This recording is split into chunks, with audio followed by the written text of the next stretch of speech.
Hello, good evening, students.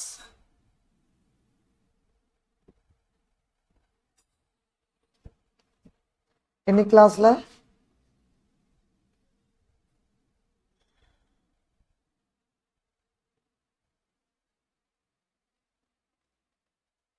நம்ம பார்க்க போற டாபிக் பாத்தீங்கன்னா genetics and evolution.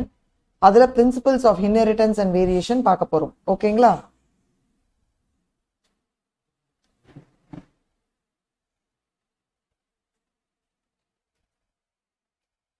Yes, audible? Yeah, we'll start the class. நம்ம பார்க்க போற டாபிக் பாத்தீங்கன்னா genetics and evolution. அதுல principles of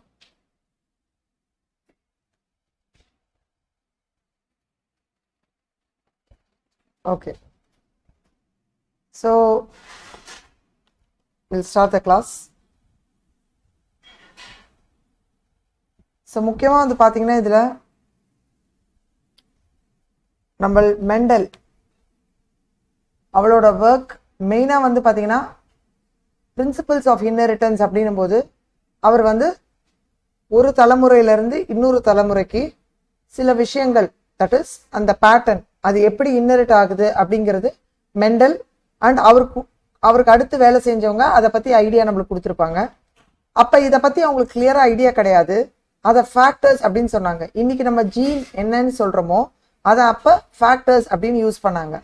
ஸோ இந்த ஃபேக்டர்ஸ் தான் நம்மளுக்கு வந்து represents the genetic basis of inheritance. ஓகேங்களா? அடுத்து பார்க்கும்போது பார்த்தீங்கன்னா நம்ம இந்த ஜெனட்டிக் மெட்டீரியலை பற்றி இங்கே வாஸ்டாக படிப்போம். அடுத்து நம்மளோட மாலிகுலர் பயாலஜியில் மேஜர் கான்ட்ரிபியூஷன் பண்ணவங்க யாருன்னா வாட்சன், கிரிக், நீரன்பர்க், கொரானா, கான்பர்க்ஸ், பென்சர், பிரனர், மொனாட், இந்த மாதிரி இவங்க எல்லாருமே நிறைய கான்ட்ரிபியூஷன் இந்த ஜெனட்டிக்ஸ் துறைக்கு பண்ணியிருக்காங்க. பேரலா ஜெனட்டிக்ஸை படிக்கும்போதே நம்மளுக்கு எவல்யூஷனும் தெரிஞ்சாதான் நம்மளால வந்து எப்படி ஒரு பரிணாம வளர்ச்சி ஏற்பட்டிருக்கு அப்படிங்கிறத நம்மளால புரிஞ்சுக்க முடியும். ஸோ நம்ம இதை எப்படி பார்க்க போறோம் அப்படின்னு பார்த்தீங்கன்னா molecular genetics, biology, bio informatics இது எல்லாமே வந்து நம்மளுக்கு இன்னும் நல்லா புரியணும் அப்படின்னும் போது பார்த்தீங்கன்னா நம்மளுக்கு பேசிக்கா ஜெனட்டிக்ஸ்ல நல்ல ஐடியா இருக்கணும்.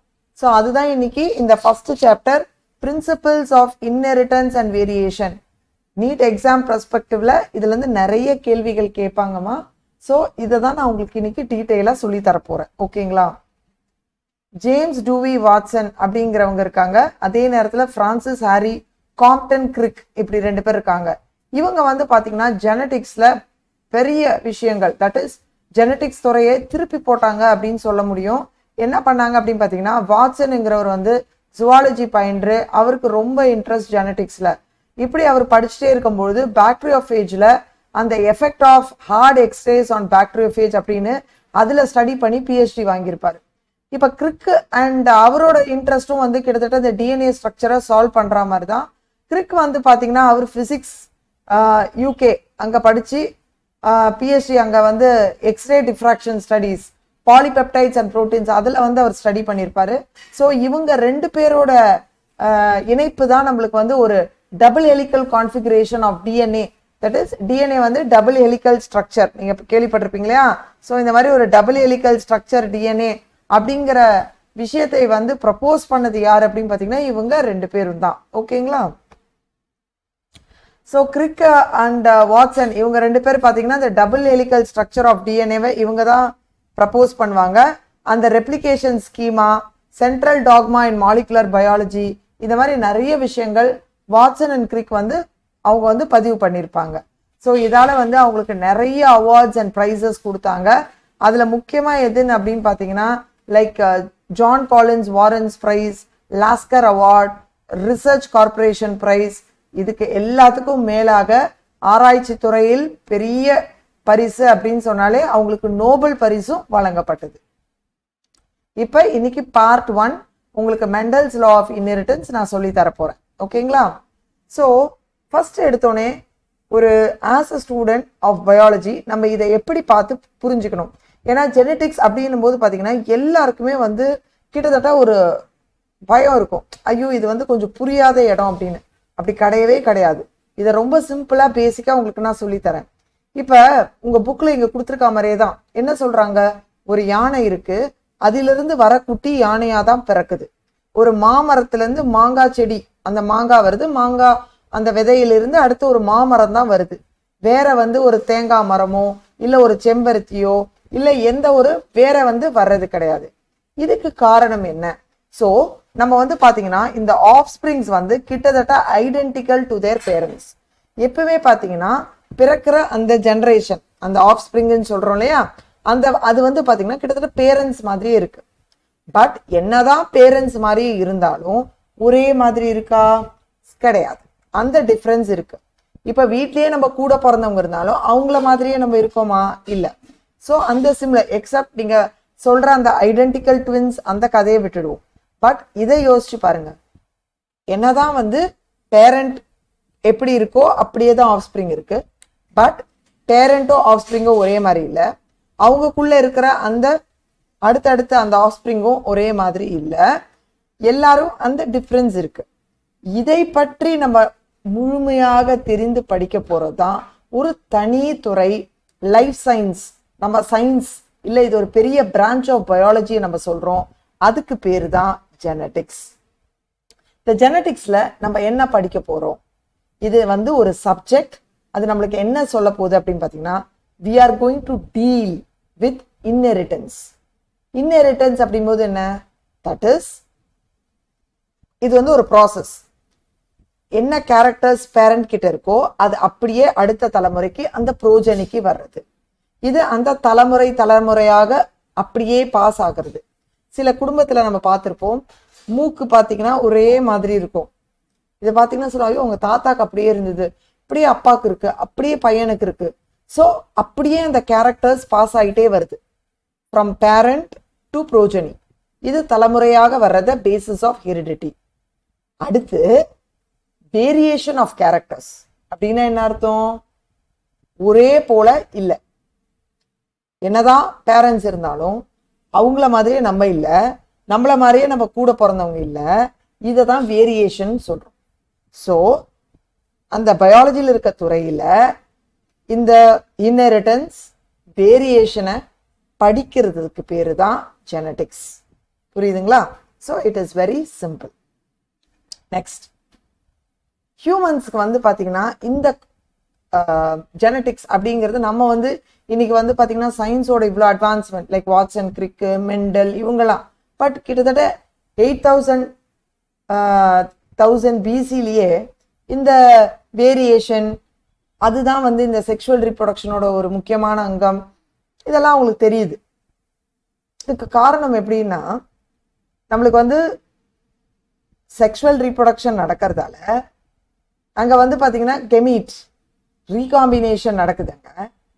அந்த ஜெனடிக் ரீகாம்பினேஷன் தான் நம்மளுக்கு வந்து அந்த வேரியேஷன்ஸ் தருது. அதனாலதான் ஒருத்தர் போலே இன்னொருத்தர் இல்லை. இந்த வேரியேஷன்ஸை தான் ஐடியாவா வச்சுட்டு they started animals to selectively breed. So ஒரு இனம் எடுத்துக்கிட்டோன்னு வச்சுக்கோங்க, அனிமல்ல இப்போ வந்து பசுமாடு கூட இதை பார்த்துப்போம், அது நிறைய பால் தருது. அப்ப அந்த மாதிரி எனக்கு அடுத்தடுத்து வேணும்னும் போது அவங்க செலக்டிவா எடுத்து அந்த இனப்பெருக்குதலை பண்ண ஆரம்பிச்சாங்க. செலக்டிவா எடுத்து இந்த விதைகள் போட்டா எனக்கு நல்ல விவசாயத்துல நல்ல லாபத்தை தருது. ஸோ அங்க செலக்டிவா அவங்க வந்து எடுக்க ஆரம்பிச்சாங்க. ஸோ எனக்கு தேவையான அந்த கேரக்டர்ஸ் எனக்கு வருது. இதை தான் நம்ம வந்து artificial selection, domestication from ancestral wild cows, இது எல்லாமே நடக்குது. இன்னைக்கு பார்த்தீங்கன்னா நம்ம Sahiwal cows in Punjab, it's well known fact. So இதுலலாம் என்ன ரகசியம் அடங்கியிருக்கு? ஒரே விஷயம், அதுதான் நம்ம முன்னோர்கள் கிட்ட இருக்கிற அந்த தலைமுறையாக வரக்கூடிய அந்த தன்மைகள் நம்ம கிட்ட அது வந்து இன்னெரிட் ஆகுது, அந்த கேரக்டர்ஸ். அதே நேரத்தில் அந்த ஜெனட்டிக் ரீகாம்பினேஷன் நடக்கிறதால அந்த வேரியேஷன்ஸ் வருது. இதுதான் இந்த பேஸ். இது எப்படிங்கிறத நம்ம டீட்டெயிலாக நம்ம பார்க்க போகிறோம். புரியுதுங்களா? ஸோ இப்போ வந்து உங்களுக்கு சில டெர்மினாலஜிஸை குயிக்காக நான் சொல்லி தரப்போகிறேன். இப்போ கேரக்டர் அப்படின்னு ஒரு வேர்டு நான் யூஸ் பண்ணுறேன்னு வச்சுக்கோங்க. What do you mean by character அப்படின்னா, இது வந்து ஒரு ஃபீச்சர் ஆஃப் இண்டிவிஜுவல். அப்படின்னா என்ன மேம் அர்த்தம் அப்படின்னா, இது வந்து நான் ஒரு மரக்கிளையோட உசரத்தை பேசலாம், இல்லை ஒரு மிருகத்தோட காதளவை சொல்லலாம், இல்லை ஒரு ராபிட்டோட ஸ்கின் கலரை நான் பேசலாம். இதை வந்து நான் என்னன்னு வார்த்தை யூஸ் பண்றேன்? கேரக்டர். ஓகேவா? Next trait. ட்ரெய்ட் அப்படின்னா இன்ஹெரிட்டட் கேரக்டர். ட்ரெய்ட் அப்படின்னா என்ன அர்த்தம்? இந்த வார்த்தைகள் தான் நான் வந்து அடுத்து வரக்கூடிய கிளாஸஸ்ல நான் அந்த வார்த்தையை தான் நான் சொல்வேன். உங்களுக்கு அதுக்கு அர்த்தம் தெரியணும். ஏன்னா இதெல்லாம் ஜெனட்டிக்ஸ்ல யூஸ் பண்ற டெர்மினாலஜி. ஸோ ட்ரெய்ட்னா என்ன அர்த்தம்? Inherited character. ஸோ பேரண்ட் கிட்ட நம்ம வந்து அதை இன்ஹெரிட் பண்றோம். ஸோ இப்போ வந்து பாத்தீங்கன்னா உசரமா இருக்கிறதோ இல்ல டிராஃபா இருக்கிறதோ இதெல்லாம் இன்ஹெரிட்டட் கேரக்டர். இதை வந்து நம்ம ட்ரெய்ட் அப்படின்னு சொல்லுவோம். அடுத்து ஜீன் அப்படின்னா என்ன அர்த்தம்? ஜீனுக்கு இன்னொரு பேர் இருக்கு. It is called the Mendelian factor. It is also called unit factor. அதை தான் நம்ம இப்போ வந்து ஜீனுன்னு சொல்றோம். இது ஒண்ணுமே கிடையாது. It is called the unit of inheritance. So இதுதான் அந்த பேசிக், அந்த யூனிட். என்ன நடக்குது? ஒரு தலைமுறையிலிருந்து இன்னொரு தலைமுறைக்கு அது பாஸ் ஆன் ஆகுது. எப்படி பாஸ் ஆகுது? That is through the gamete. And அதுதான் கண்ட்ரோல் பண்ணுது. என்னது? எதை கண்ட்ரோல் பண்ண போகுது? ஜீன். ஜீன் தான் நம்மளுக்கு control the expression of characters.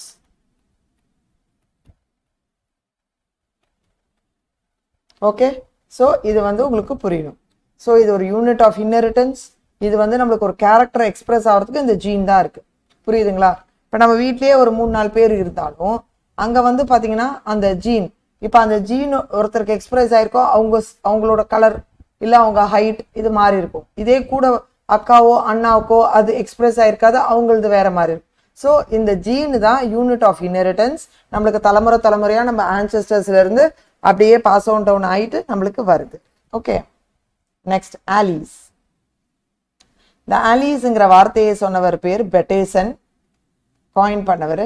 இந்த பெட்டேசன் வந்து அப்படி என்ன சொல்வார்னா, 2 factors, okay, that is 2 gene, okay, the 2 factors which occur in same locus, in 2 homologous chromosome. அதை தான் நம்ம என்னன்னு சொல்றோம்? ஆலி அப்படின்னு சொல்றோம். ஸோ அந்த ஆலிஸ் அப்படின்னா in 2 homologous chromosome that is responsible for expression of that trait. இப்போ வந்து பாத்தீங்கன்னா ஒரு பர்டிகுலர் ஹோமோலோகஸ் குரோமோசோம்ல அந்த எந்த இடத்துல இந்த ஜீன் இருக்கோ அதை லோசைன்னு சொல்லுவோம். அந்த இடத்துல நம்மளுக்கு ஒரு பர்டிகுலர் கேரக்டர்னு எடுத்துக்கோங்க. ஃபார் எக்ஸாம்பிள், இப்போ ஒரு மரத்தோட ஹைட்டை பத்தி பேசுறோம்னா அந்த ஹைட் எப்படி இருக்கலாம்? ஒன்று டாலா இருக்கலாம், இல்ல ஒன்று ட்ராஃபா இருக்கலாம். ஸோ இந்த 2 ஃபேக்டருமே அந்த பர்டிகுலர் லோசை அந்த ஹோமோலோகஸ் குரோமோசோம்ல இருக்கும்.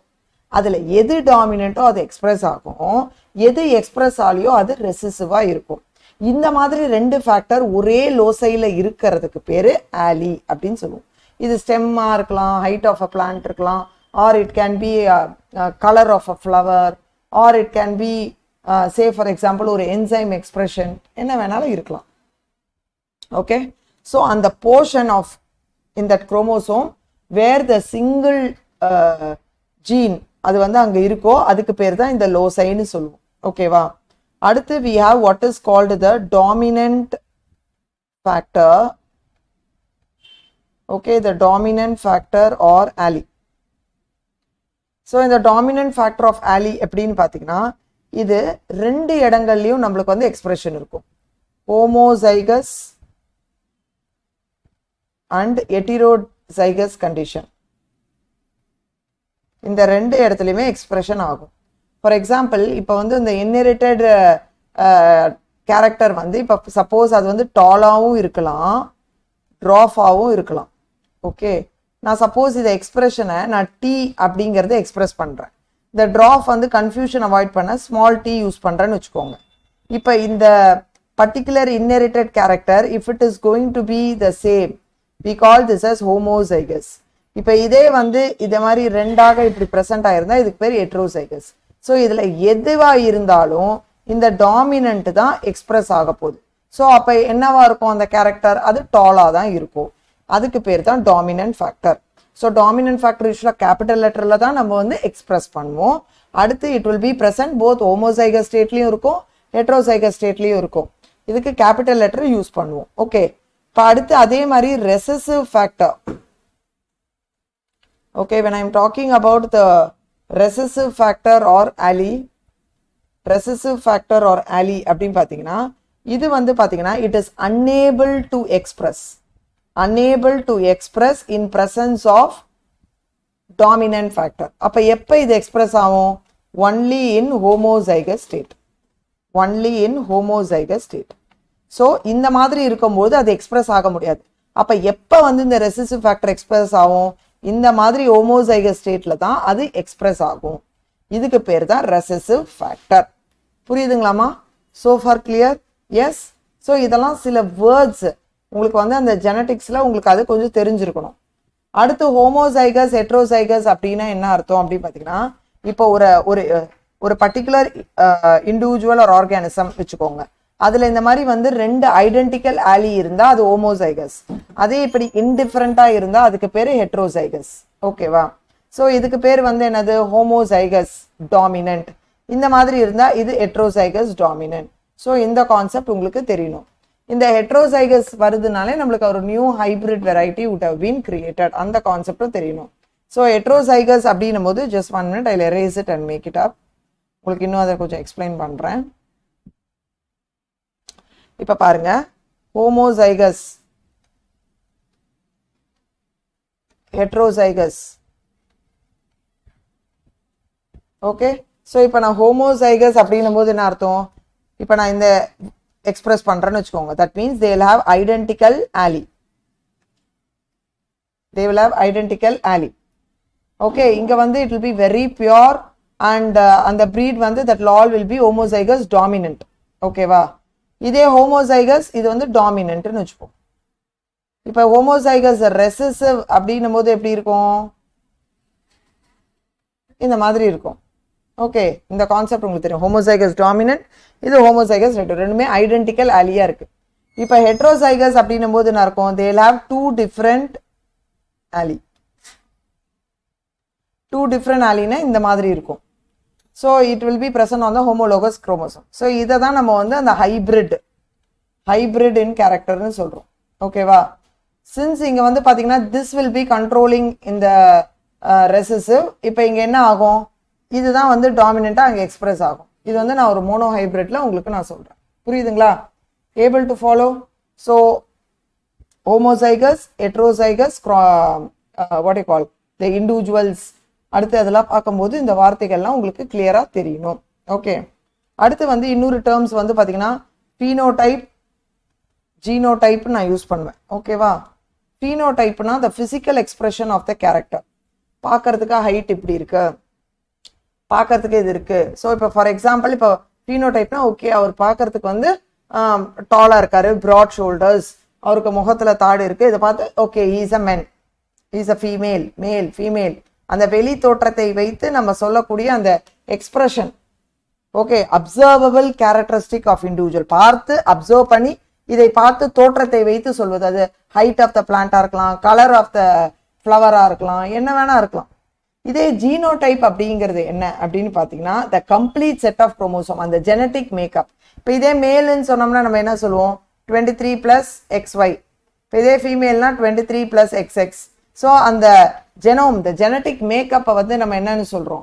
we call that as the genotype. அந்த genetic constitution makeup. இப்போ ஹியூமன் மேல்னா 46 குரோமோசோம் சொல்றோம்ல + XY, 46 குரோமோசோம் + XX ன்னு சொல்றோம்ல, அந்த genetic constitution of that individual வந்து genotype அப்படின்னு நம்ம சொல்றோம். ஸோ இந்த பேசிக் concepts you should know. Clear? So it was in the mid 19th century. இந்த இன்ஹெரிட்டன்ஸ் பத்தி நம்மளுக்கு நல்ல அண்டர்ஸ்டாண்டிங் கொடுத்தவங்க யாருன்னு பாத்தீங்கன்னா ஜியோகிரர் அண்ட் மெண்டல். இவர் என்ன பண்ணார் அப்படின்னு பாத்தீங்கன்னா கார்டன் பீ, பட்டாணின்னு கேள்விப்பட்டிருப்பீங்களா? நம்ம குருமா எல்லாம் போடுறோமே அந்த பட்டாணி தான். அந்த கார்டன் பீஸை வச்சு ஹைபிரிடைசேஷன் எக்ஸ்பிரிமெண்ட்ஸ் பண்ணாரு. கிட்டத்தட்ட 7 வருஷத்துக்கு இவர் பண்ணார். இதுல இருந்து அவர் என்ன கண்டுபிடிக்க பார்த்தார்னா லாஸ் ஆஃப் இன்ஹெரிட்டன்ஸ். அம்மா முக்கியமான பாயிண்ட்ஸை நாங்க ஹைலைட் பண்ணியிருப்போம் அந்த எல்லோல. உங்களுக்கு அது ஈஸியா புரியறதுக்கு. ஸோ டியூரிங் இந்த மெண்டல் இன்வெஸ்டிகேஷன்ல ஒரு முக்கியமான விஷயம் இங்க நிகழ்வு நடந்தது. தட் இஸ் அவரு தான் ஃபர்ஸ்ட் இந்த ஸ்டாட்டிஸ்டிக்ஸும் மேத்தமெட்டிக்கல் லாஜிக்கை பயாலஜியில அப்ளை பண்ணலாம் அப்படின்னு கொண்டு வந்தவரே இவர் தான். இவரோட கிரெடிட் அடுத்து என்னன்னு பாத்தீங்கன்னா large sampling size, that is research ஆராய்ச்சிக்கோட ஒரு முக்கியமான ஒரு பக்கபலமே எதுனா நம்ம எவ்வளோ சாம்பிள் வச்சு நம்ம படிக்கிறோமோ அவ்வளோ டேட்டா நம்மளுக்கு கிடைக்கும். இவர் ஒரு லார்ஜ் சாம்பிளிங் சைஸ் வச்சு பண்ணதுனால, நிறைய எக்ஸ்பெரிமெண்ட்ஸ் பண்ணதுனால he was able to give credibility to the data. அதே நேரத்தில் அவர் confirmation of his inference, that is அவர் ஒரு விஷயத்தையும் பார்த்து அவர் இன்ஃபர் பண்ணி அப்சர்வ் பண்ணி இந்த மாதிரி நிறைய சக்சஸிவ் ஜென்ரேஷன்ஸ்க்கு இவர் பண்ணி கடைசியா அந்த ரூல்ஸ் ஆஃப் இன்ஹெரிட்டன்ஸை ஒரு ஐடியா அவர் தான் வந்து அது கொடுத்தது. ஸோ மெண்டல் எப்படி பண்ணாருன்னு பார்த்தீங்கன்னா கேரக்டர்ஸ், நான் ஏற்கனவே இப்போ தானே கேரக்டர்ஸ்னு என்னன்னு சொன்னேன், அந்த கார்டன் பீயோட அந்த கேரக்டர்ஸ் எடுத்து ஸ்டடி பண்ண ஆரம்பிச்சார்.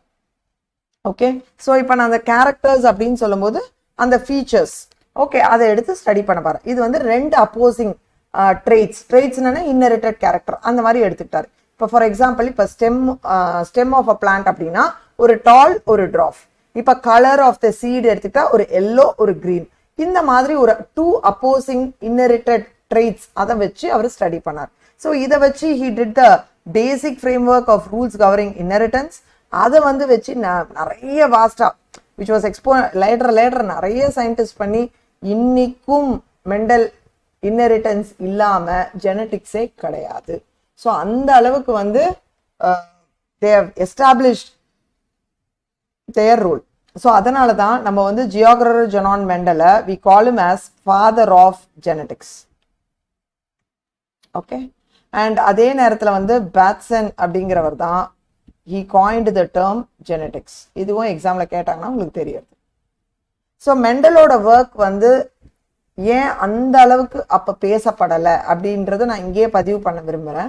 ஏன் அப்படின்னு பார்த்தீங்கன்னா அந்த டைம்ல வந்து பார்த்தீங்கன்னா இப்போ இருக்கிற மாதிரி ஒரு கூகுளோ இல்லை ஒரு ஃபேஸ்புக், ட்விட்டர், இன்ஸ்டாகிராம் அப்படின்னு அந்த காலத்தில் எதுவுமே கிடையாது. ஸோ அவர் அதை எல்லாத்தையும் ஒர்க் அவுட் பண்ணி அவர் வந்து பதிவு பண்ணும்போது அங்கே அவ்வளோ ஒரு சர்க்குலேஷன் அந்த அவர் கண்டுபிடிப்புக்கு அங்கே கிடையாது. அதே நேரத்தில் யாரும் இதை ஒத்துக்க முன் வரல. எப்படி ஒரு சயின்ஸில் வந்து மேக்ஸோ ஸ்டாட்டிஸ்டிக்ஸோ நீங்கள் அப்ளை பண்ணுவீங்க? அதே நேரத்தில் வந்து பார்த்தீங்கன்னா அவர் வந்து இந்த ஃபேக்டர்ஸ் ஜீன்னு சொன்னார் தவிர இதை பற்றி அவர் வந்து இன்னும் டீட்டெயில் அவுட்டாக அது என்ன அதோட கெமிக்கல் காம்போசிஷனோ இல்லை அதை பற்றியோ அவரால் பேச முடியல. அந்த கண்டினியூஸ் வேரியேஷன் பரிணாம வளர்ச்சி அந்த எவல்யூஷனில் வர்றதை அதை பற்றியும் அவர் அங்கே சொல்ல முடியல. ஸோ ஒரு no physical proof of existence சொல்கிற இந்த தலைமுறையிலேருந்து அடுத்த தலைமுறைக்கு ஏதோ போகுதுன்னு சொல்கிற, பட் அது என்ன அது கண்ணுக்கு நேரம் நாங்கள் பார்க்கலாம் ஒத்துக்க மாட்டோமே அப்படிங்கிற மாதிரி அவரால் ஒரு ஃபிசிக்கல் ப்ரூஃப் அங்கே கொடுக்க முடியல. அதே நேரத்தில் அந்த டைமில் வந்து பார்த்தீங்கன்னா நம்மளோட டார்வின் வந்து இந்த எவல்யூஷன்ல வந்து he was rocking the world. அப்படியே அதர் சைட் ஆஃப் வேர்ல்டு வந்து அப்படியே அந்த எவல்யூஷன் பார்த்துட்டு அதிரி உட்கார ஆரம்பிச்சிட்டாங்க ஜனங்க. அப்ப இவரோட ஒர்க் அந்த டைம்ல ரொம்ப அன்ரெகனைஸ்டா போக ஆரம்பிச்சிருச்சு. ஸோ இதெல்லாமே காரணங்கள். ஏன்னா இது ரீசன் அசோசியேஷன்ல கேட்கலாம் ஏன் இவரோட ஒர்க் வந்து யாருமே வந்து இது பண்ணலை அப்படின்னு. ஸோ நல்லா புரிஞ்சுக்கோங்க, ஃபேக்டர்ஸ் இல்லை ஜீன் நம்ம சொல்றது தான் it forms a physical basis of the heredity. So இது வந்து பார்த்தீங்கன்னா மெயினாக வந்து அந்த குரோமோசோம்ஸ்ன்னு சொல்கிறோம் இல்லையா, அதுதான் அந்த chromosomal basis of heredity. So DNA அப்படிங்கிறது தான் கெமிக்கல் பேசிஸ் ஆஃப் ஹெரிடிட்டி. ஓகேங்களா, இங்கே பாருங்க மெண்டல் வந்து கிட்டத்தட்ட 7 பேர்ஸ்னா மொத்தம் அப்போ எத்தனை 14 character contrasting trait of character Mendel வந்து எடுத்து ஸ்டடி பண்ணார். அம்மா இது வருஷம் எக்ஸாம்ல இது கண்டிப்பாக இந்த கேள்வி கேட்பாங்க, அதனால ரொம்ப முக்கியமான கேள்வி. இங்கே பாருங்க அவர் என்ன எடுத்து ஸ்டடி பண்ணாரு. ஸோ இதுதான் அந்த characters.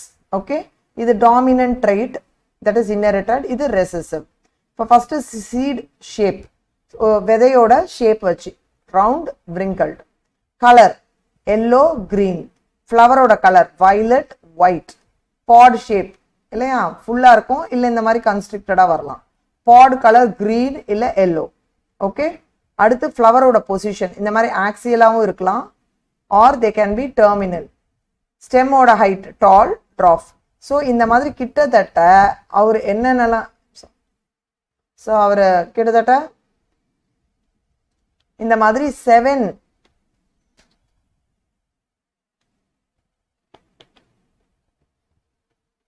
7 pairs of contrasting characters எடுத்து ஸ்டடி பண்ணார். புரியுதுங்களா? ஸோ மெண்டல் கண்டக்டட் இந்த மாதிரி artificial pollination, cross pollination. So அவர் என்ன பண்ணார், இப்போ ஃபார் எக்ஸாம்பிள் நம்ம வந்து ஒரு நம்ம ஸ்டெம் பிளான்ட்டோட ஹைட் எடுத்துக்கிறோன்னு வச்சுக்கோங்க. ஸோ அதை எடுக்கிறோன்னா அவர் ஒரு டால் ஒரு ட்ராப் பிளான்ட் இந்த மாதிரி பண்ணி அவர் அந்த true breeding line, that is அந்த பிளான்ட்டுக்கு நீங்கள் ஒரு டால் பிளான்ட் நான் செலக்ட் பண்ணுறேன் அப்படின்னும் போது அது அத்தனை ஜென்ரேஷன் அவர் அத்தனை பாலினேஷன் எக்ஸ்பெரிமெண்ட் பண்ணி அதோட ட்ரூ ஒரு ப்ரீடிங் பி லைனை கொண்டு வந்தார். ஸோ இது எப்படி பாசிபிள்னா, it is possible only because of continuous self pollination. So எடுத்து பாலினேட் பண்ணி கடைசி அட் ஒன் பாயிண்ட் அங்கே எப்படி ஆயிடுச்சு, ஒன்லி அந்த பர்டிகுலர் ஜீன் தான் அங்கே இருக்கும். ஸோ அதனால தான் நம்மளுக்கு அவ்வளோ ஸ்டேபிளாக அந்த இன்னெரிட்டன்ஸ் வந்து பல ஜென்ரேஷன்ஸ்க்கும் எக்ஸ்பிரஸ் ஆகுது. ஸோ 14 ட்ரூ ப்ரீடிங், இந்த மாதிரி 14 ட்ரூ ப்ரீடிங் கான்ட்ராஸ்டிங் ட்ரைட் அவர் அவ்வளோ தொலைவு பண்ணியிருக்கார். Like smooth or constricted seed, yellow green seed, smooth inflated, green or yellow, tall dwarf, இந்த மாதிரி ஒன்றையும் ட்ரூ ப்ரீடிங் லைனில் வந்து அவர் வந்து ஐசோலேட் பண்ணி எடுத்து பண்ண ஆரம்பித்தார். இங்கே பாருங்கள். So the contrasting traits totally 7, that is the 7 pairs of contrasting characters. Stemod height which is tall and dwarf. Okay. Tall dwarf, flower color violet, violet and white, flower position axial terminal, pod shape inflated constricted, pod color green and yellow, seed shape round wrinkled, seed color yellow and green. So totally 7 pairs of contrasting characters எடுத்து யார் study பண்ணாங்க, mental. அதில் என்ன மாதிரி எடுத்து study பண்ணாங்க, true breeding lines. So that you should know. So இப்போ first வந்து இன்னெரிட்டன்ஸ் ஆஃப் ஒன் ஜீன் அதை பற்றி பார்ப்போம். ஸோ இப்போ மெண்டலோட எக்ஸ்பிரிமெண்ட் வந்து பார்த்தீங்கன்னா ஏன் அவர் கார்டன் பீ செலக்ட் பண்ணாங்க அப்படிங்கிறது உங்களுக்கு எக்ஸாமில் அங்கே கேட்கலாம். ஸோ அவர் ஏன் இந்த கார்டன் பீ இது வந்து பார்த்தீங்கன்னா we call it as Pisum sativum garden pea. So இதை ஏன் அவர் எடுத்து ஸ்டடி பண்ணார் அப்படின்னு பார்த்தீங்கன்னா, பாயிண்ட் நம்பர் 1, இந்த பர்டிகுலர் பி வந்து பார்த்தீங்கன்னா it shows sexual reproduction. Second வந்து பார்த்தீங்கன்னா இதில் வந்து நிறைய 2 டைப் ஆஃப் சீட்ஸ் இருக்குது, நிறைய பியோர் வெரைட்டிஸ் ஈஸியாக எடுக்கலாம். இதோட கான்ட்ராஸ்டிங் கேரக்டர்ஸ் வந்து நம்ம ஈஸியாக டிடெக்ட் பண்ணலாம். இப்போ ஃப்ளவரோட கலர் பார்த்தீங்கன்னா வயலட்டு ஒயிட்டு, அந்த ஹைட் ஆஃப் த பிளான்ட் இந்த மாதிரி ஈஸியாக இருந்துச்சு. ஃப்ளவர்ஸ் வந்து பார்த்தீங்கன்னா லார்ஜ் சைஸ், நல்ல ஸ்டேமன்ஸ் எக்ஸ்போஸாக இருந்திருக்கு. அண்ட் அதே நேரத்தில் self pollination is easily plan பண்ணலாங்க. அதே மாதிரி இது வந்து ஒரு ஆனுவல் பிளான்ட். ஓகே, ஸோ அதனால் சீக்கிரம் ஒரு இயர் டைம்குள்ளே நம்ம கடன்னு நிறைய பண்ண முடியும். லார்ஜ் நம்பர் ஆஃப் சீட்ஸ் இந்த பிளான்ட்லேருந்து வர முடியும். ஸோ பிளான்ட் வந்து ஈஸியாக க்ரோ ஆகும். அதுக்குன்னு ஒரு தனி ரெக்குவயர்மெண்ட்ஸோ எதுவுமே தேவையில்லை. ஸோ அதனால தான் அவர் வந்து இந்த பீ பிளான்ட்டை சூஸ் பண்ணார். ஸோ இங்கே வந்து மெண்டல் எக்ஸ்பிரிமெண்ட் வந்து 3 விதமாக பண்ண ஆரம்பிப்பார். தட் இஸ் 1 வந்து பார்த்தீங்கன்னா selection of pure breeding plants parents. Number 2 hybridization and getting that F1 generation. அடுத்து செல்ஃபிங் பண்ணுவாங்க, what is call self pollination. அந்த ஹைபிரிட் பிளான்ஸை செல்ஃப் பாலினேட் பண்ணி அடுத்தடுத்த ஜென்ரேஷன்ஸ் எடுப்பாங்க. ஸோ இதுதான் அவர் லைனாக பண்ண எக்ஸ்பெரிமெண்ட். இப்போ நம்ம ஃபஸ்ட்டு பார்க்க போகிறோம். ஸோ இந்த ஹைபிரிடைசேஷன் எக்ஸ்பெரிமெண்ட்டில் அவர் ஃபஸ்ட்டு என்ன பண்ணார்னா, he performed the reciprocal cross. என்ன பண்ணாரு, first he crossed between the tall and dwarf pea plant. So to study the inheritance of ஒரு gene. So ஒரே ஒரு ஜீன் பிளான்ட்டோட ஹைட்டை பற்றி மாத்திரம் இப்போ படிப்போம். அதில் அவர் எடுத்தது ஒன்லி 1. ஸோ அந்த மாதிரி எடுத்து படிக்கிறத வந்து மோனோ ஹைபிரிட் கிராஸ்ன்னு சொல்லுவோம். ஸோ அவர் ஒரு டால் ஒரு ட்ராஃப் எடுத்து கிராஸ் பண்ணுறார். ஸோ கிராஸ் பண்ணி அவர் என்ன பார்க்குறாரு, அந்த ஃபஸ்ட்டு ஹைபிரிட் ஜென்ரேஷன் அதை வந்து ஃபிலியல்னு சொல்லுவோம். அந்த ஜென்ரேஷனை filial. So always we express it as F1 or progeny. அதில் வந்து அவர் பார்த்ததுக்கு எல்லாமே டாலாக இருக்குது, அப்படியே parents like one of its parents. ஆனால் எதுவுமே ட்ராஃபாக இல்லை. ஸோ இவருக்கு இது ஒரு வந்தது, இதை F1ல் பார்த்தீங்கன்னா எல்லாம் டாலாக இருக்குது, ட்ராஃப் இல்லவே இல்லை. And they always resemble either one of the parents. And இன்னொரு பேரண்டோட அந்த ட்ரெயிட் அது வந்து இங்கே பார்க்க முடியல. இது ஏன் அப்படிங்கிற அந்த கேள்வி அவர் மனதில் இருந்தது. ஓகே. ஸோ இவர் எப்படி எக்ஸ்பெரிமெண்ட் பண்ணார்? ஃபஸ்ட்டு வந்து நான் என்ன சொன்னேன், எடுத்தோடனே இந்த selection of parent. So selection of parent எடுத்து அவர் நிறைய அந்த what you call the self pollination.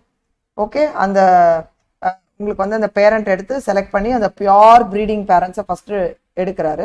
So இதுக்கு வந்து பார்த்தீங்கன்னா he did procedures like emasculation, bagging techniques, இந்த மாதிரிலாம் பண்ணி கரெக்டாக வந்து அந்த பர்டிகுலர் வாட் யூ கால் அந்த பர்டிகுலர் பிளான்ட், அந்த பர்டிகுலர் பிளான்ட்லாம் அவங்களுக்கு வேண்டியது எமாஸ்குலேஷன் போது என்ன, ரிமூவல் ஆஃப் தட் ஸ்டேட்மெண்ட், அடுத்து அதுக்கு வேண்டிய அந்த butter paper or some polythene cover போட்டு அதை மூடி வச்சுட்டு வேறு அன்னெசரி பாலன் போகாமல் அந்த ஃபீமேல் ஃப்ளாஸை அப்படியே பார்த்து வச்சு நம்மளுக்கு தேவையான அந்த அந்த ஆன்சர் மாத்திரம் அதில் அந்த போலனை மாத்திரம் நம்ம வாட் யூ கால் அதில் வந்து நம்ம டஸ்ட் பண்ணி விடுவோம்.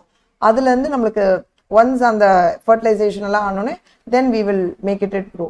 இந்த மாதிரி அவர் ஸ்டெப்ஸ் எடுத்து தான் அந்த ஒரு பர்டிகுலர் ட்ரூ ப்ரீடிங் லைன் அவரால் வந்து பண்ண முடிஞ்சிச்சு.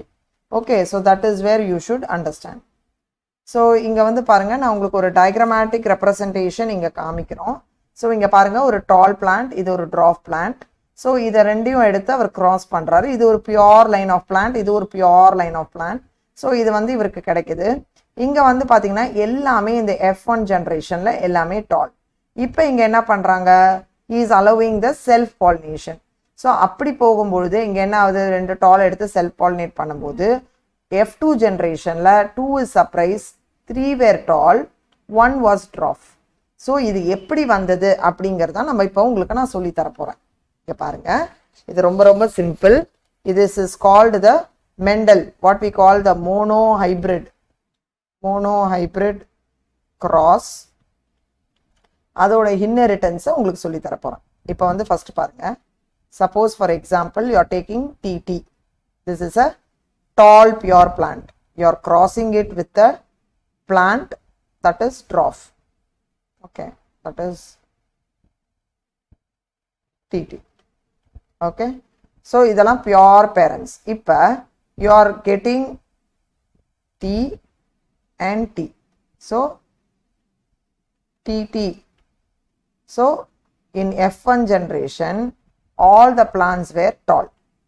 Okay, ஸோ இதை வந்து ஒரு பினட் ஸ்கொயர்னு ஒன்று இருக்குது, அதை வச்சு நம்ம போட்டு பார்க்கலாம் எப்படி வருது.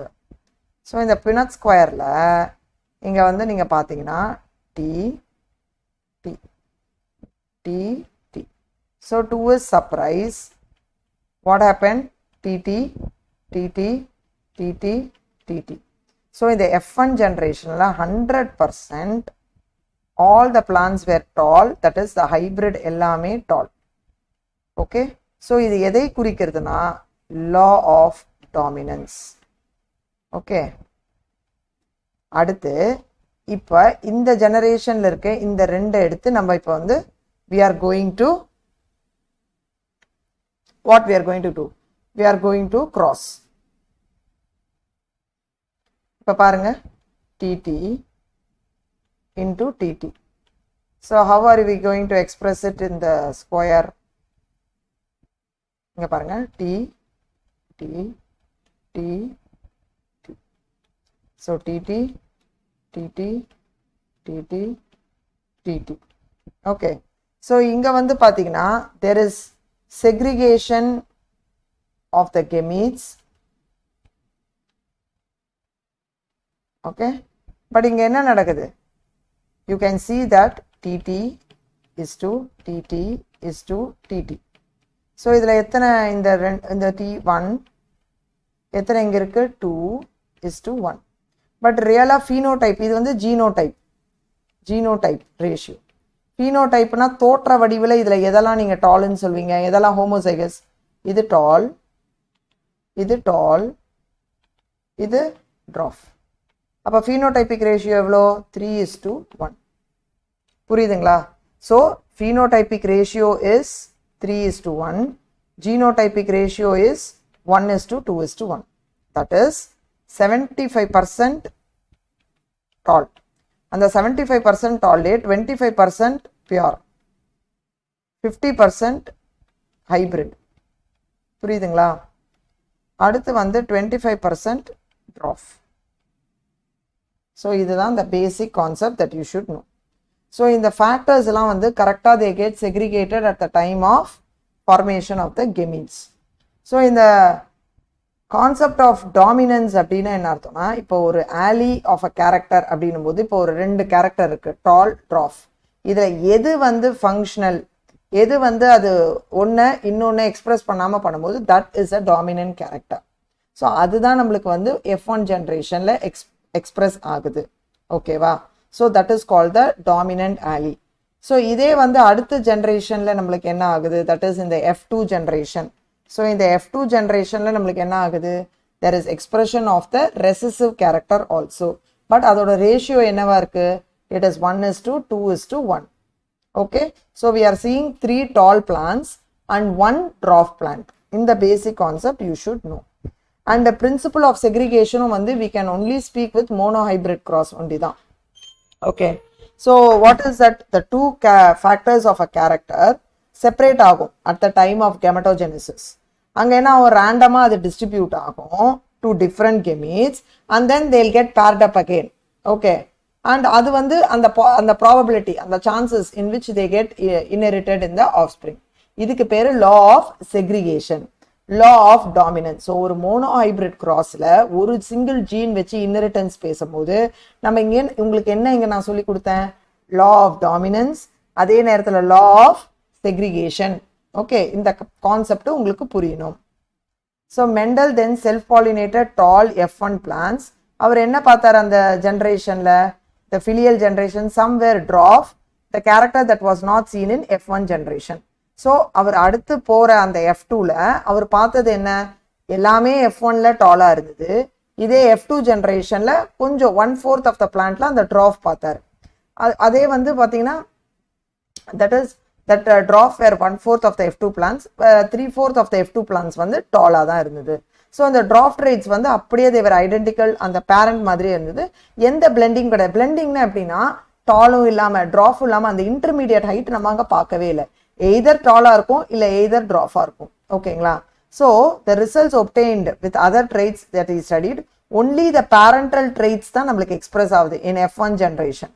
இதே F2 ஜென்ரேஷன்ல what is the phenotypic ratio, 3:1. that is all 3 were tall and 1 was dwarf. Okay, so இதுல வந்து டக்குன்னு ஒரு அந்த வெளியே இருக்கக்கூடிய அப்சர்வபிள் ட்ரெயிட்ல பார்க்கும்போது 3 டால் 1 ட்ராஃப், அங்க எந்த ஒரு பெரிய பிளண்டிங் எதுவுமே கிடையாது. F1 ஆகட்டும் F2 ஆகட்டும் நம்மளுக்கு அழகா வந்து அங்க பார்த்தோன்னே தெரியுது. So based on these observation Mendel propose that something வந்து is passing from one generation to other generation unchanged. So parents கிட்ட இருந்து அடுத்த ஜென்ரேஷனுக்கு அழகாக போகுது through the gamete, அது அன்சேஞ்ச் ஆகாம போகுது. அதை தான் அவர் ஃபேக்டர்னு சொல்றாரு. இன்னைக்கு அதை தான் நம்ம gene, the unit of hereditary நம்ம சொல்றோம். ஸோ எதை வந்து நம்ம யூனிட் ஆஃப் இன்ஹெரிட்டன்ஸ் சொல்றோம், இட் இஸ் த ஜீன்ஸ். ஓகேவா? ஸோ இது வந்து ரொம்ப முக்கியம் to express that particular trait இல்லை கேரக்டர் இன் அன் இண்டிவிஜுவல். இதே வந்து ஒரு gene which code for pair of contrasting traits ன்னு வச்சுக்கோங்க. இதை தான் நம்ம ஆலி அப்படின்னு சொல்றோம். ஸோ அது வந்து ஸ்லைட்லி டிஃப்ரெண்டா இருக்கும். லைக் சே இப்போ ஒரு ஹைட் ஆஃப் த பிளான்னா டால் ட்ராஃப், இல்லை ஒரு ஃப்ளவரோட பொசிஷன்னா ஆக்சியல் டெர்மினல். ஸோ இதை தான் நம்ம ஆலி அப்படின்னு சொல்றோம் when they are present on a specific loci and there is a pair of contrasting traits. இந்த பேசிக் கான்செப்ட் தெரியணும். ஓகேங்களா? ஸோ இப்போ வந்து ஆல்பபெட்டிக்கல் சிம்பிள்ஸ் எப்படி யூஸ் பண்ணுவோம். ஸோ கேபிட்டல் லெட்டர்ல தான் we will be using for the dominant trait. இப்போ வந்து பார்த்தீங்கன்னா the capital letter is used for the trait that is expressed in F1. இதே small alphabet for the other trait. For example, இப்போ ஹைட்னு வச்சுக்கோங்க, we will use T for tall and we will use small t. We don't use D and all for dwarf. Okay, we use only the small t. So இதில் எப்படியெல்லாம் combination or pair of ali இருக்கலாம். It can be either this or it can be TT or it can be T. Okay, so it is a tall and the dwarf. So on the pure homozygous, see ரெண்டு ஆலியுமே ஒரே மாதிரி இருந்தா அது homozygous. இப்போ இதே இது மாதிரி வெவ்வேறா இருந்தா அதுக்கு பேரு heterozygous. So இந்த மாதிரி எடுத்து தான் நம்ம வந்து அது என்னன்னு சொல்றோம், இது homozygous, இது வந்து heterozygous. Okay, so இது ரெண்டும் என்னது, homozygous. So இது ரெண்டும் என்னது, they are called genotype of the plant. இதுதான் genotype. Okay, அப்ப என்னது வந்து phenotype. இப்ப இத பார்த்து நீ டால்னு சொல்றியா, இத பார்த்தோனே இத வந்து டிராஃப்னு நம்ம சொல்றோமா. ஒரு செடியை பாற்று இது டாலா இருக்குங்கிறது phenotype. அது உள்ள இருக்கக்கூடிய அந்த ஜெனடிக் கான்ஸ்டிடியூஷன் தான் ஜீனோடைப். அது உள்ள எப்படி இருக்கலாம், இந்த மாதிரி டிடி இருக்கலாம், இந்த மாதிரி டிடி இருக்கலாம். Okay okay, so that is where tall dwarf இருக்கும். So what will be the phenotype of a plant that had genotype TT? இப்போ TTன்னு இருந்தா கூட அந்த phenotype அப்போ என்னவா இருக்கும், எப்பயுமே வந்து எது டாமினன்ட் இருக்கோ அதோடது தான் அங்கே எக்ஸ்பிரஸ் ஆகும். So it will be tall. இந்த கான்செப்ட் தெரியணும். So as Mendel found the phenotype of F1 heterozygote TT, அப்போ வந்து பார்த்தீங்கன்னா அந்த TT parent in appearance, இங்கே வந்து பார்த்தீங்கன்னா there is a pair of dissimilar gamete. So one will dominate the other. ஓகேவா? ஸோ அந்த ஒன்று டாமினேட் பண்ணுறது தான் டாமினன்ட் ஃபேக்டர். ஒன்று வந்து தெரியாமல் எக்ஸ்பிரஸ் ஆகாமல் இருக்கிறதுக்கு பேர் ரெசசிவ் ஃபேக்டர். ஸோ இங்கே வந்து இந்த டி என்னது, அதுதான் dominant over what small T that is dwarf, அதுதான் ரெசசிவ். ஓகே, ஸோ இதை தான் வந்து அவர் அப்சர்வ் பண்ணி இந்த மாதிரி நிறைய கேரக்டர்ஸ் நிறைய ட்ரெய்ட் பேர்ஸ்க்கு அவர் ஸ்டடி பண்ணார். So it is convenient and logical. இந்த கான்செப்டை வந்து அவர் யூஸ் பண்ண ஆரம்பிச்சார். ஓகேவா? So concept of dominance, recessive, இது எல்லாத்துக்குமே அவர் யூஸ் பண்ண ஆரம்பிச்சார். So alleles can be similar as in case of homozygotes, like பாருங்க இந்த மாதிரி இருக்கலாம், ஆர் டிசிமிலரா இருக்கலாம் இந்த மாதிரி ஹெட்ரோசைகட். இப்போ வந்து ஃபார் எக்ஸாம்பிள் இப்போ நம்ம ஒரே ஒரு ஜீன் கண்ட்ரோல் பண்ணி அந்த எக்ஸ்பிரஷனை பத்தி படிக்கிறோம்னா அதுக்கு பேர் மோனோஹைபிரிட் கிராஸ். அது ஃப்ளவர் பொசிஷனா இருக்கலாம், இல்ல ஒரு ஹைட் ஆஃப் த பிளான்ட், ஒரே ஒரு கேரக்டர் எடுத்து படிச்சோம்னா ஒரே ஒரு கேரக்டர் ஆஃப் இன்ஹெரிட்டன்ஸ்னா அது மோனோஹைபிரிட் கிராஸ். இப்போ சப்போஸ் நான் ரெண்டு எடுக்கிறேன், சீடோட கலர் இல்ல ஸ்டெம்மோட ஹைட் அந்த மாதிரி எடுத்து நான் ரெண்டு படிக்கிறேன்னா அது டைஹைபிரிட் கிராஸ். ஸோ ஒன்றை வச்சு நம்ம பண்ணோம்னா அது பேர் மோனோஹைபிரிட் அண்ட் அதுக்கு பேர் மோனோஹைபிரிட் கிராஸ். இப்போ நான் ரெண்டு விஷயங்கள் எடுத்து பண்ணேன்னா அது டைஹைபிரிட் இன்ஹெரிட்டன்ஸ், அதை படிக்கிறது வந்து டைஹைபிரிட் கிராஸ். இந்த பேசிக்ஸ் உங்களுக்கு தெரியணும். ஸோ ஃப்ரம் த அப்சர்வேஷன் இப்போ என்ன ஆகுது, த ரெசசிவ் பேரண்ட் ட்ரெய்ட் வந்து இஸ் எக்ஸ்பிரஸ், எந்த பிளெண்டிங் இல்லாமல் F2ல நம்மளுக்கு எக்ஸ்பிரஸ் ஆகுது. ஸோ இதுலேருந்து நம்மளுக்கு என்ன தெரியும், நம்மளுக்கு வந்து டியூரிங் த கெமிட் அந்த ஃபார்மேஷன் போது there is process of meiosis. இந்த alleles of parental pair separate ஆகுது, செக்ரிகேட் ஆகுது from each other, and only one of the allele தான் ஒரு கெமீட்டுக்கு போகுது. இந்த செக்ரிகேஷன் ப்ராசஸே ஒரு ரேண்டம் ப்ராசஸ். அங்கே 50% சான்சஸ் இருக்கு so either of the allele அங்கே வர்றதுக்கு. ஸோ டிபெண்டிங் ஆன் தட் வந்து இந்த கெமீட்ஸில் வந்து பார்த்தீங்கன்னா it can be either TT plants, okay, that will have the allele as T gametes and T gametes. So இந்த பர்டிகுலர் இப்படி ஒரு பிளான்ட் இருக்கு அப்படின்னும் போது ஆர் இப்படி இருக்கும்பொழுது அந்த பிளான்ட்ஸில் எப்படி இருக்கலாம், it can have only a T gamete or it can be of T. So இப்போ எந்த போலன் எந்த எக் எப்படி யுனைட் ஆகி அந்த ப்ராபபிலிட்டியில் நம்மளுக்கு எப்படி அந்த ஜைகோட் வருது. So it will have one T allele and one small T allele.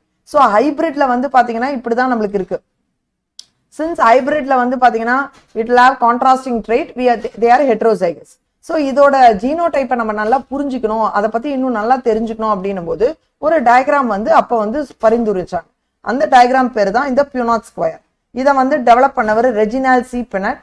இதை வந்து ஒரு graphical representation, that is to calculate the probability of all genotype of offsprings in a genetic cross. இதை use பண்ணது தான் வந்து பியூனாட் square. நான் உங்களுக்கு முன்னாடி ஒரு பாக்ஸ் மாதிரி போட்டு இப்போ நான் உங்களுக்கு காமிச்சு கொடுத்தேன் இல்லையா இந்த இடத்துல. ஸோ இந்த பாக்ஸ் மாதிரி போட்டு படிக்கிறோம்ல, இதுக்கு பேர் தான் பியூனாட் ஸ்கொயர்னு சொல்லுவோம். ஓகே, இந்த பியூனாட் ஸ்கொயர் வச்சு இப்படி தான் நம்ம ஸ்டடி பண்ணுறது. ஓகேவங்களா? ஓகே, ஸோ இதுக்கு பேர் தான் பியூனாட் ஸ்கொயர். இங்கே பாருங்க. So we are having the tall plants, இதுதான் அந்த ட்ராப் பிளான்ஸ், இதுதான் அதோட கெமீட்ஸ். ஸோ இதை வந்து நம்ம என்ன பண்ணுறோம், இங்கே வந்து கிராஸ் பண்ணும்போது F1 ஜென்ரேஷனில் பாருங்க all are tall, that is 100% எல்லாமே டால். இப்போ இந்த பிளான்ஸ் எடுத்து நம்ம வந்து செல்ஃப் பாலினேட் பண்ணும்பொழுது இங்கே என்ன நடக்குது நம்மளுக்கு, we are getting 3 tall plants and 1 dwarf plants. எங்குமே blending of characters கிடையாது. And genotypic ratio as explained, there is one homozygous tall, 2 வந்து heterozygous tall, 1 வந்து homozygous dwarf. ஸோ இதுதான் genotypic ratio. எக்ஸாம்பிள் கேட்பாங்க, மோனோஹைபிரிட் கிராஸில் phenotypic ratio எப்படி இருக்கும், 3:1.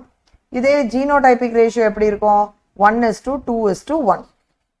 So பியூனாட் ஸ்கொயரில் இங்கே வந்து பாருங்க, all the parental tall TT male plants இருக்கும், ட்ராஃப் வந்து TT ஃபீமேல் பிளான்ஸாக இருக்கும். So the gametes produce by them in F1, இது வந்து TT progeny. So the F1 plant வந்து இந்த TT அதை நம்ம செல்ஃப் பாலினேட் பண்ணுறோம். இந்த சிம்பிள்ஸ் இதெல்லாம் உங்களுக்கு கேள்விப்பட்டிருப்பீங்க, மேல் ஃபீமேல் அந்த எக் அண்ட் போலன், அது வந்து ரெஸ்பெக்டிவாக வந்து நம்ம கிராஸ் பண்ணதுக்கப்புறம் we are getting the genotype as TT. இதை நம்ம செல்ஃப் பாலினேட் பண்ணும்போது அந்த கெமீட்ஸ் ஈக்குவல் ப்ரொபோர்ஷனாக இப்போ பிரிக்கிறோம். Like they can be either in the tea or in the tea. அப்போ fertilization எப்படி இருக்கும்? So grains of in the tea 50% chance to pollinate on the type of eggs, or இது எவ்வளவு percentage of pollinating. So இந்த மாதிரி ஒரு random fertilization நடக்கும்போது the possibility can be either of this. இதுதான் basic concept. புரியுதுங்களா? So that you should know. So from the Punnett square it is easily seen that 1/4 of the random fertilization வந்து நம்மளுக்கு TT வருது.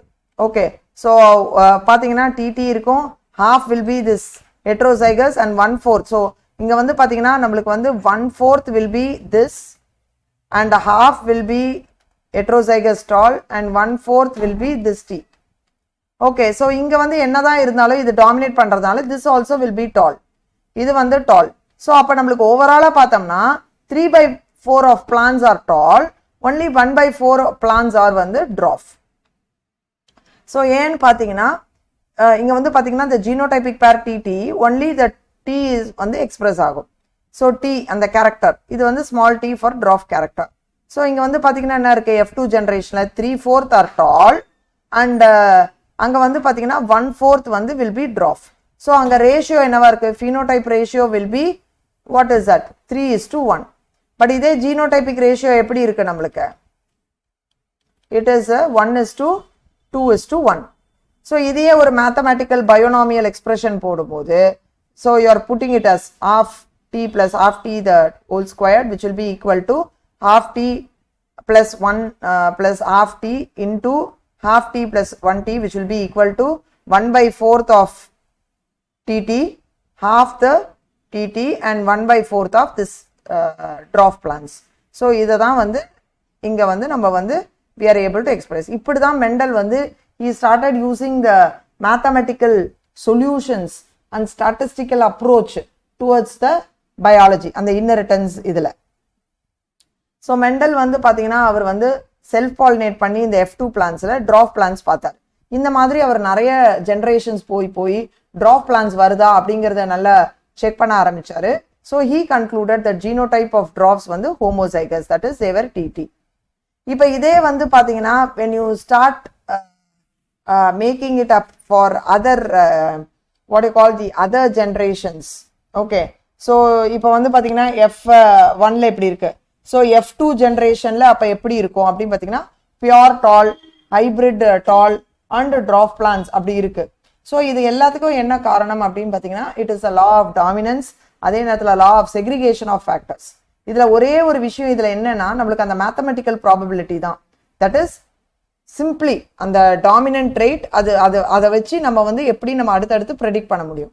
இப்போ F1 F2ல இப்போ இது ரெண்டு இருக்குன்னு வச்சுக்கோங்களேன், whether a tall plant from F1 and F2 இது TT-ஆ இருக்கலாம் இல்ல TT-ஆ இருக்கலாம், அதை வந்து நம்மளால predict பண்ண முடியாது. Therefore ஒரு particular ஒரு plant உங்களுக்கு கொடுக்குறேன், if you want to know the genotype அது என்ன அதோட பண்ணணும்னா we have to do the test cross.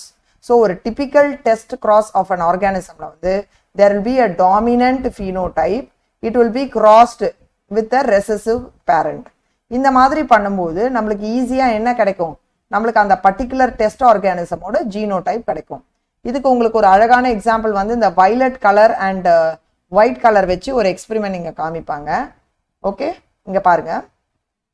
So first வந்து பாத்தீங்கன்னா நம்மளுக்கு இந்த பர்டிகுலர் பூ வந்து பாத்தீங்கன்னா வயலட் கலரா இருக்கு. பட் இது வயலட் கலரா இருக்கணும் அப்படின்னா நம்மளுக்கு இதுல எப்படி இருக்கும் இந்த ஜீனோடைப் நம்மளுக்கு தெரியாது. ஸோ அன்னோன் ஜீனோடைப்பை கண்டுபிடிக்க we have to do what is called test cross. So இது என்னவா இருக்கலாம், ஒன்று 2 கேபிட்டல் டபிள்யூவா இருக்கலாம், இல்லை ஒரு W and small w இருக்கலாம். ஸோ இதை எப்படி நம்ம கண்டுபிடிக்கலாம் அப்படின்னும் போது பார்த்தீங்கன்னா we are going to cross it with the homozygous recessive, which is the small w. So we are having this 2W. So இங்க பாருங்க, அப்ப எல்லா ஃப்ளவர்ஸுமே will be violet. Okay, so unknown flower வந்து it is what, it is homozygous dominant. இப்ப இதே நேரத்துல நம்மளுக்கு இந்த மாதிரி heterozygous conditionல இருந்ததுன்னா what will happen, you are crossing it WW ன்னு போகும்போது half the flowers are violet and half the flowers are white. அப்ப unknown flower வந்து இங்க எப்படி இருக்கும், it will be heterozygous. So இப்படி தான் அந்த ட்ரஸ் கிராஸை நம்ம வந்து கண்டுபிடிக்கலாம். ஓகேங்களா, உங்களுக்கு புரியுதுங்களா? Okay, so in a test cross what so they are given one problem and how we will be finding out. So before going in for this thing, let me explain you what is test cross. So test cross அப்படினும்போது என்னன்னா, so to know whether an organism or that individual is homozygous or heterozygous for that dominant character, அதை வந்து நம்ம அழகா கண்டுபிடிச்சுக்கலாம் from test cross. So எப்பவுமே வந்து அந்த இண்டிவிஜுவலை we are going to cross with recessive parent. அப்பதான் நம்மளுக்கு ஈஸியா கண்டுபிடிக்க முடியும். ஓகே, ஸோ இதில் வந்து நம்மளுக்கு எப்படி இருக்கும் அப்படின்னு பார்த்தீங்கன்னா, இஃப் த கிராஸ் வந்து okay, I'll explain it with a diagram so that you can understand it much better. Okay, so I'll just do that. So the test cross is a cross that we are going to do between an individual of unknown genotype. So usually we do it with an unknown genotype or heterozygous individual and its recessive parent. So இதுதான். So இங்க என்ன இருக்கும் அப்படின்னு பாருங்க. I'll just make it up. இப்ப பாருங்க, parents if they are homozygous. Okay, so இப்ப வந்து பாருங்க, it can be either TT into TT. Okay, so இப்ப இது homozygous நம்ம சஸ்பெக்ட் பண்ணிட்டு இப்படி பண்ணி பார்த்தோம்னா, what will be the thing, the gametes T, T, so it will be TT, that is all will be tall. இல்லனா if it is going to be heterozygous னு வெச்சுக்கோங்க, so TT into that recessive parent. Okay, so ஒரு unknown genotype you are putting it with a recessive thinking that T, T. So இதை நீங்க போட்டீங்கன்னா எப்படி இருக்கும், TT. Okay, or it can be TT. So it can be either tall or dwarf in the ratio of 1:1. So using the Punnett square, okay, இப்படி தான் வந்து நம்ம அது வந்து டிஸ்ட்ரிபியூஷன் நம்ம பண்ண முடியும். இப்போ இதே Punnett square வச்சு பண்றேன்னு வெச்சுக்கோங்க.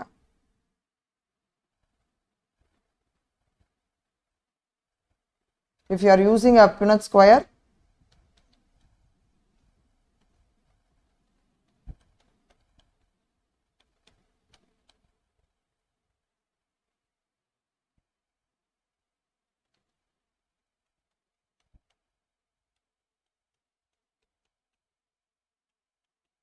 so you can see they are expressed in the ratio of 1:1. So you should know that the ratio will be 50% dominant, 50% recessive in case of heterozygous individual. இது எக்ஸாம்ல கேட்பாங்க. They will be 50% dominant, 50% recessive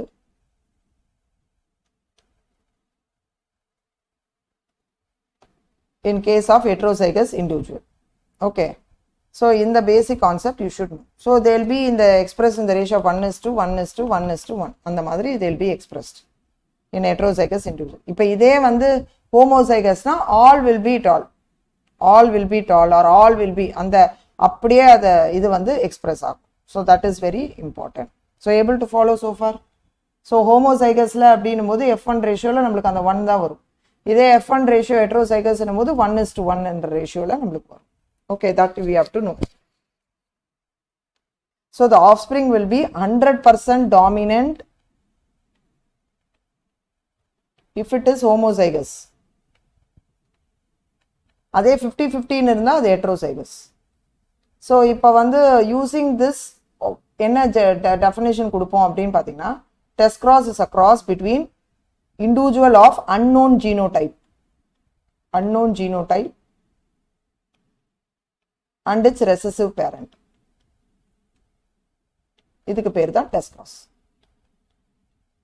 Okay, I hope you all understood. Okay,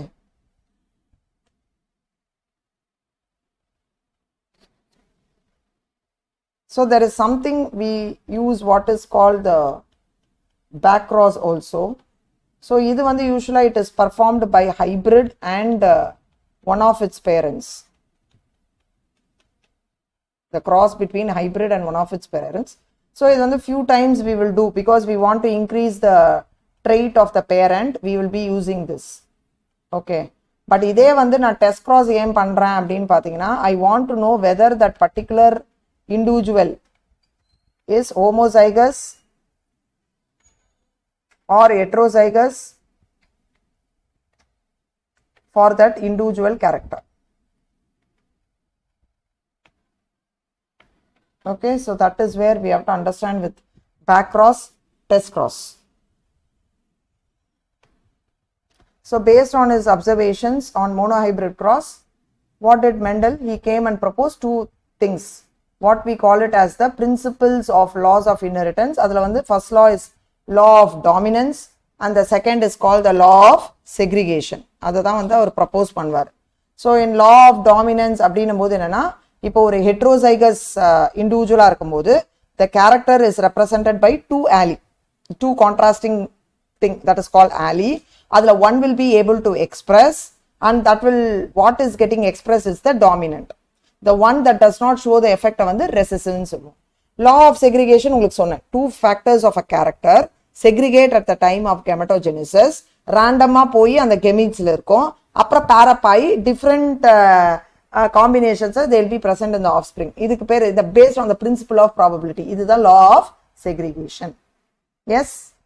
So இதோட next தொடக்கம் அப்படியே அந்த டீடைலோட நம்ம பார்ப்போம். So இன்னைக்கு கிளாஸ்ல உங்களுக்கு ரொம்ப தெளிவா பேஸ் ஆஃப் ஜெனட்டிக்ஸ் என்ன டெர்மினாலஜி யூஸ் பண்ணுவோம் and how to study monohybrid that is அந்த ஒரு what you call one gene inheritance அந்த மோனோஹைபிரிட் கிராஸ் அந்த மெண்டலோட பேசிக் ஏன் அவரோட ஒர்க் சக்ஸஸ் ஆச்சு what are the drawbacks of his work ஏன் அவர் வந்து கார்டன் பி சூஸ் பண்ணார் இதெல்லாம் எக்ஸாம்பிள் அடிக்கடி கேட்குற கேள்வி what is a back cross what is test cross அந்த explanation for the concept of dominance segregation எப்படி வருது and what is genotype phenotype இது மோனோஹைபிரிட் கிராஸ்ல எப்படி இந்த ரேஷியோஸ் எக்ஸ்பிரஸ் ஆகுது all that I thought you so இதுதான் வந்து பேசிஸ் இன்னைக்கு கிளாஸ்ல okay hoping that class is you are able to follow. Okay children, so we will wind up next class la idoda continuation we will see. Okay, so thank you.